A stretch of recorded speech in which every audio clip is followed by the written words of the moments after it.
여러분을 위한 수면 건강 검진 알아볼게요. 서울대병원 신경과 정기영 교수님의 두 번째 수업입니다. 우리가 건강검진을 받으면 혈압도 재고 피검사도 받으시죠? 네. 근데 매일 자는 잠은 얼마나 건강한지 어떻게 알 수 있을까요? 이게 난 다르거든요. 모르죠. 예. 본인은 모르죠. 밤에 잠이 안 오는 분들도 있고 예. 밤새 코를 골거나 잠꼬대를 하는 분들도 있고 낮에 너무 졸려하시는 분들이 있습니다. 맞아. 이렇게 수면 문제는 증상이 다양하고 원인도 또 그에 따라서 다르기 때문에 한 가지 검사만으로는 모두 알아내기 어렵습니다.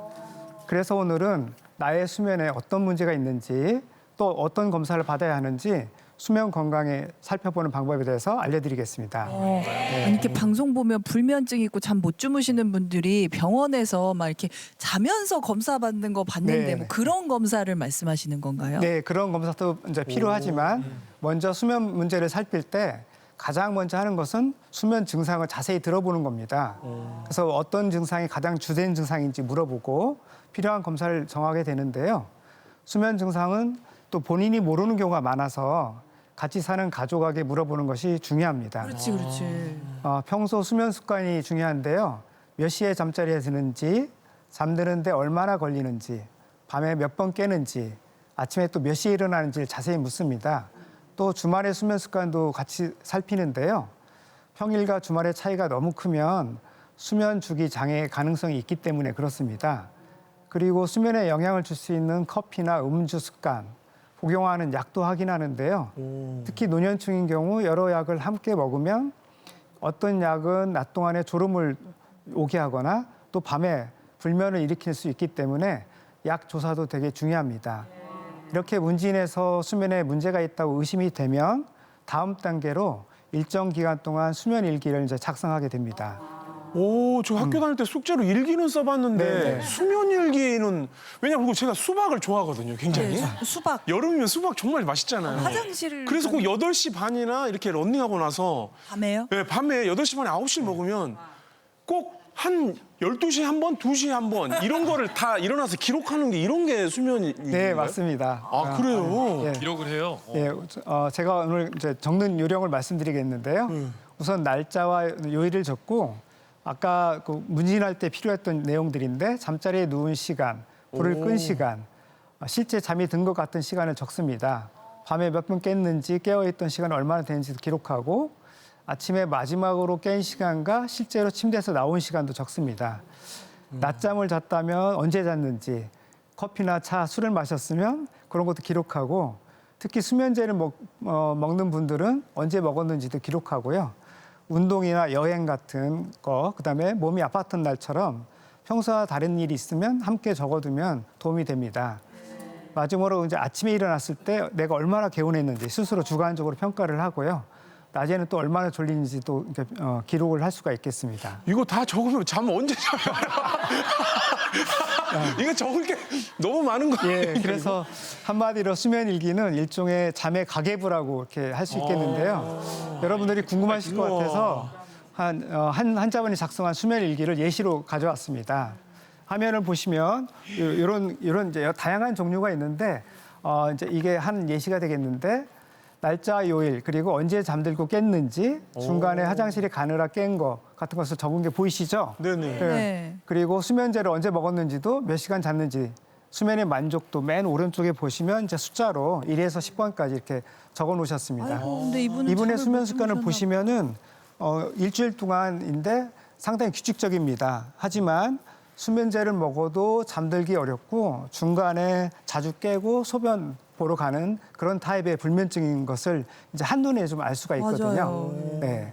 그렇네요. 이게 보면 중간에 화장실 가셔서 예. 한 1시간 정도 깨 있었다라는 걸 네네. 적어놓고. 근데 이게 일주일 정도 지나면 사실 기억을 못 하잖아요. 그렇죠. 근데 이렇게 네. 하나하나 적어두면 네. 내가 언제 깨고 언제 잤고 이런 거를 다 알 수가 있겠어요. 네, 맞습니다. 그래서 이렇게 일주 이상, 보통 1, 2주 정도 수면 일기를 매일 기록하다 보면 스스로 자신의 수면 습관을 알게 되고요. 수면 문제가 무엇인지 깨달을 수 있습니다. 또 의료진에게도 큰 도움이 되는데요. 기억에 의존하는 수면 습관이 아니라 실제로 기록한 수면 패턴에 기반해서 진단과 치료 방향을 더 잘 결정할 수 있고요. 또 치료받으면서 꾸준히 작성하면 치료 효과도 파악할 수 있겠습니다. 아니 이게 수면 일기 쓰다가 또 자다가 일어나면 또 쓰다가 또 자다가 일어나면 또 쓰다가 그러다가 새벽 6시 그러다가 야 이게 진짜로 이렇게 꼭 써야 되는 거네요. 그래도 계속. 예. 그런 분들이 많이 계시는데요. 네. 자, 우리가 생활일기는 낮에 경험한 것을 밤에 작성하죠. 네. 그래서 수면일기는 밤에 경험한 것을 아침에 일어나서 적는 겁니다. 도중에 깨서 적는 게 아니라. 그래서 아침에 기억나는 범위에서 자신이 경험한 수면에 대해서 적는데요. 새벽에 깼을 때 자세히 적으려고 시계 보시면서 몇 시에 깼지 이렇게 적는 분들이 있는데 도중에 깼어도 시계를 보시면 안 됩니다. 새벽 2시네, 새벽 3시네 이렇게 하다 보면 이런 생각이 불안을 키우고요. 잠을 더 달아나게 할 수 있습니다. 그러니까 따라서 너무 정확하게 쓰려고 하지 마시고 10분, 20분 정확히 적는 것보다 매일 같은 방식으로 일정하게 적는 것이 더 중요합니다. 하루 빠졌다고 포기하지 마시고 생각나는 대로 그날부터 다시 적으면 되겠습니다. 빈칸도 이제 기록의 일부가 될 수 있겠습니다. 예. 근데 사실 저희 같은 경우에도 내가 방금 전에 뭐 했는지 깼는지 또 비몽사몽해서 네. 더 제대로 못 적는 경우가 많은데 어르신들은 더 그러실 수도 있거든요. 어르신들이나 또 인지 저하 등으로 수면 일기를 꾸준히 작성하기 어려운 분들이 있습니다. 그런 분들은 그런 어떻게 분들은 해요? 이제 자동으로 기록하는 활동량 기록 검사가 있는데요. 제가 오늘 특별한 시계를 차고 나왔습니다. 네. 그 이게 일반 이제 스마트워치랑은 조금 다른 건가요? 비슷하면서 좀 다른데 예. 이게 액티워치라고 하는 건데 이것은 손목 시계처럼 보이지만 의료용 기기입니다. 이걸 차고 생활하면 몸의 움직임과 빛의 변화를 자동으로 기록돼서 이 자료를 통해 하루의 수면과 각성 리듬을 객관적으로 확인할 수 있습니다. 다만 이 기계는 사람이 잠들었는지 깨어 있는지 직접 알아내는 것이 아니라 움직임으로 한동안 움직임이 없으면 자는 것으로 파악하고 움직임이 많으면 깨어 있는 것으로 계산해 수면과 각성 시간을 추정하는 그런 방식이 되겠습니다. 이 화면 한번 보시면 검은 이렇게 막대기가 이렇게 있는 부분들이 있죠. 예. 네네. 거기가 움직임 부분인데 그리고 이제 노란색 이렇게 선이 있는데 그것은 불빛입니다. 빛에 노출된 시간이거든요. 그래서 까만 막대가 거의 표시가 안 된 부분, 저 하늘색 부분 안에 있는 부분들은 거의 움직임이 별로 없죠. 그 부분은 이제 기계가 수면 상태로 인식해서 수면으로 판독하고요.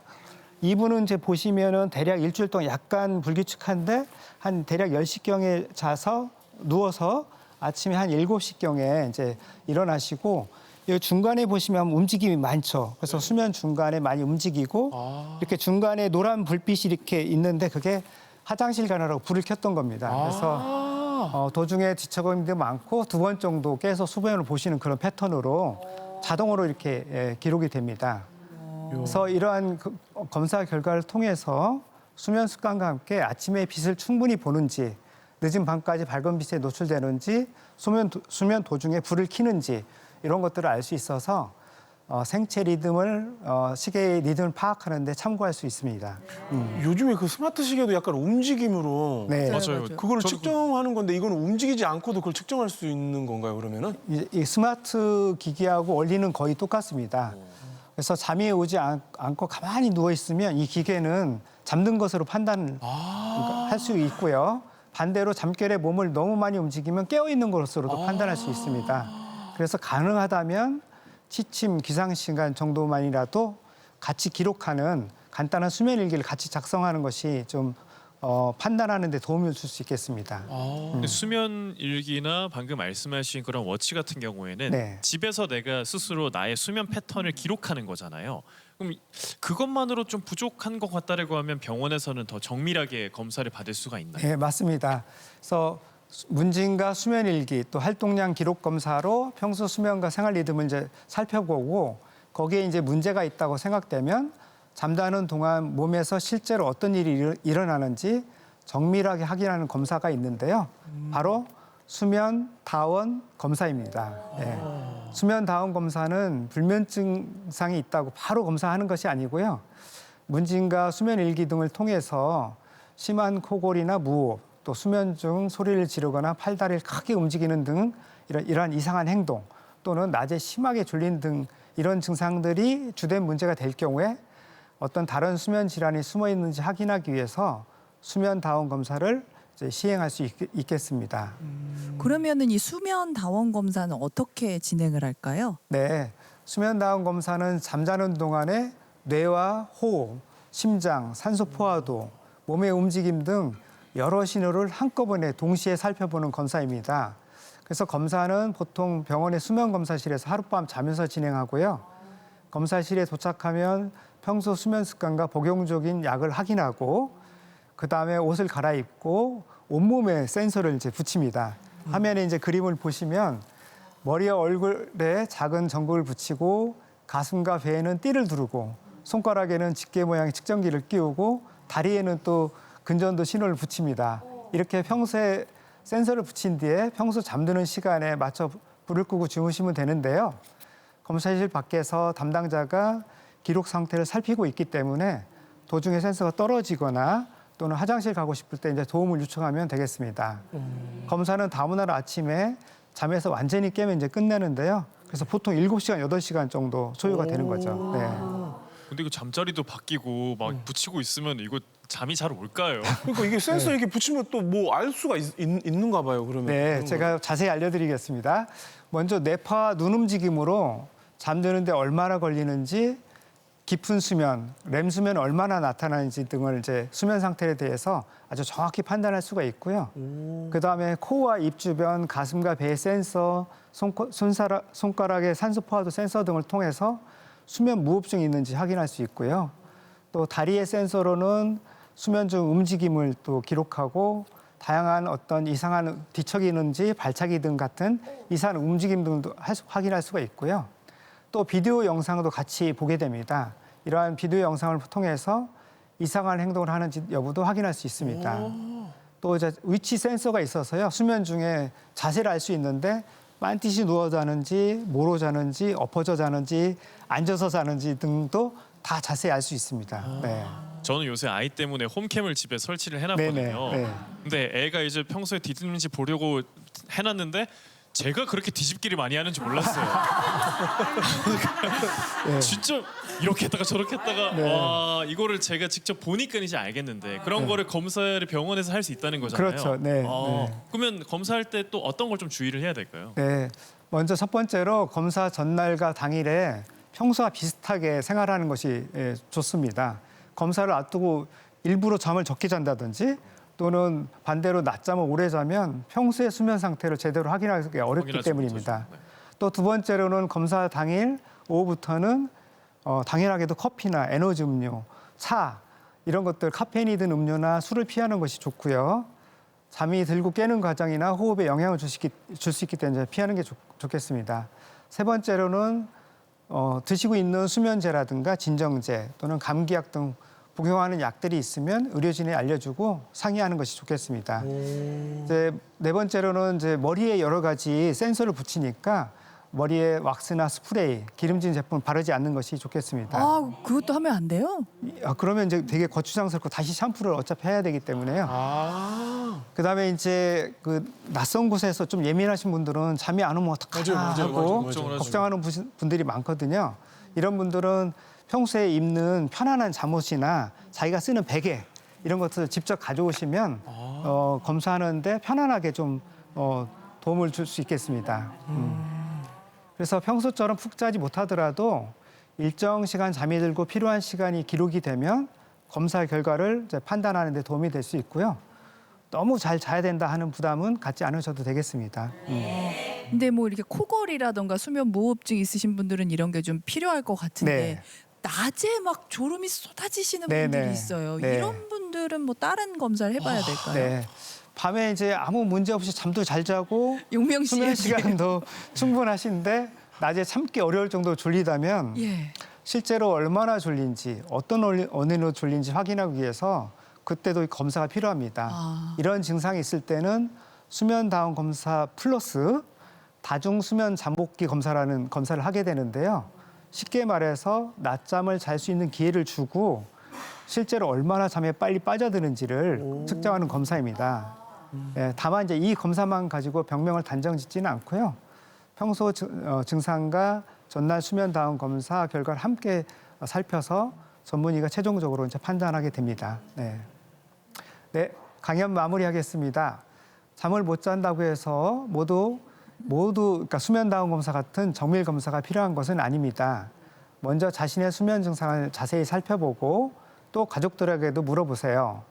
그런 다음 수면 습관을 한 1, 2주 정도 적어보고 필요하다면 수면 검사를 받아 수면 상태를 좀 더 자세히 파악할 수 있겠습니다.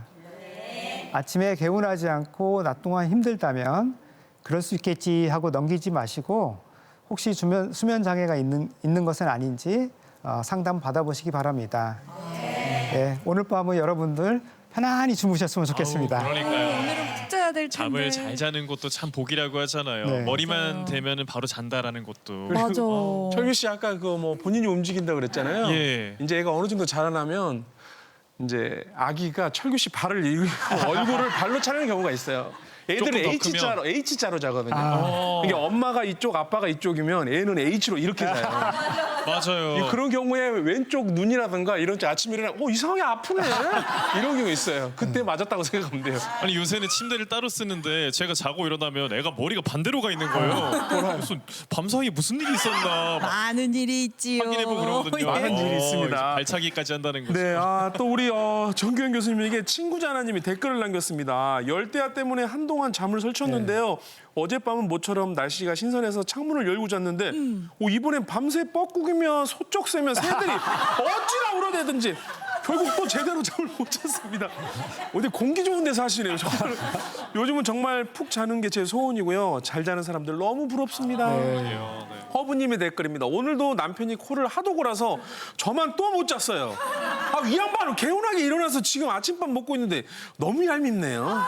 진짜 이거 화나. 우리 남편도 수면 검사 받아보라고 해야겠습니다. 그리고 이사님의 댓글입니다. 나이가 들어서 그런가 요즘 자다가 깨는 경우가 너무 많아요. 오늘 알려주신 수면 일기 한번 써봐야겠네요. 이렇게 했습니다. 그 다음에 시청자 질문. 밤에 7시간, 8시간 정도 충분히 자는데 낮에 너무 졸려서 꾸벅꾸벅 졸 때가 많습니다. 졸다가 중요한 약속을 놓친 적도 있는데요. 혹시 기면병일 수 있는 건가요? 네. 기면병이 일단 뭔지. 예, 낮에 많이 졸리면 우선 기면병부터 생각하시는 분들이 많은데요. 실제 낮에 많이 졸린다고 해서 곧바로 기면병이라고 단정할 수는 없습니다. 실제로 낮에 졸린 가장 흔한 원인은 수면 부족입니다.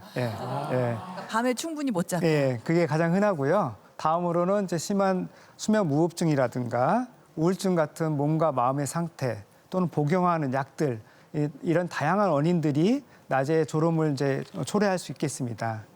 그런데 밤에 충분히 자고 또 다른 수면 장애도 없는데도 불구하고 낮에 참기 어려운 졸음과 함께 특히 이제 대화나 식사 도중에도 갑자기 졸음이 몰려오는 이제 졸음 어특이라고 하죠. 이게 수면 발작이라고 하는데 이런 증상이 있으면 그런 경우에는 이제 기면병을 의심해 볼 수가 있고요. 진짜 밥 먹다가도 그러면 진짜 네. 그렇겠네요. 그러니까 우리가 일상적으로 졸리지 않아야 되는 그런 상황에서 졸음이 오고 그거를 주체할 수 없는 경우에는 기면병을 좀 의심할 수 있고요. 그럴 때. 특히 이제 웃거나 놀랐을 때 이제 무릎이 풀리거나 고개가 떨어지거나 하는 것처럼 이걸 탄력 발작이라고 하는데 이런 힘 빠지는 증상이 같이 동반이 된다. 그러면 기면병이 강하게 의심될 수 있겠습니다. 이런 경우에는 앞서 설명드린 것과 같이 수면 다운 검사와 함께 다중 수면 잠복기 검사를 통해서 정확한 진단을 내릴 수가 있겠습니다. 네. 낮에 그러니까 밤에 충분히 잠을 잤다고 생각했는데 낮에 또 졸리다라는 것만으로는 기면병을 의심할 수는 없고 그렇죠. 네. 진짜 이상한 상황인데 갑자기 잠이 든다고 네. 하면 그때는 좀 검사를 해보시는 게 낫다는 네, 거죠. 맞습니다. 아까 우리 댓글 주신 분 중에 아침에 새소리 때문에 잠을 못 네. 잤다 하시는 네. 분들 요새 또 매미 소리도 네. 워낙 시끄럽고 그래서 제가 밤에 이어플러그를 이렇게 꽂고 자거든요. 네. 요런 거나 이렇게 안대 같은 거는 좀 도움이 될까요, 수면에? 네, 그렇습니다. 그러니까 환경적 요인이 중요한데 이렇게 너무 그러니까 날씨도 이제 중요하고 또 소음도 또 영향을 줄 수가 있거든요. 그런 경우에는 이제 이어플러그를 하거나 또는 너무 이제 소음이 지나친 경우는 화이트 노이즈라고 하죠. 그런 또는 잔잔한 음악이나 색소음 같은 그런 걸. 것들을 이제 틀어놓으면 좀 도움이 될 수 있겠습니다. 네. 알겠습니다. 오늘 알려드린 이런 또 수면 읽기 또 수면 검사를 통해서 여러분이 또 숙면할 수 있는 또 시간 마련했으면 좋겠습니다. 네. 두 번째 강연이었습니다. 잘 들었습니다. 고맙습니다.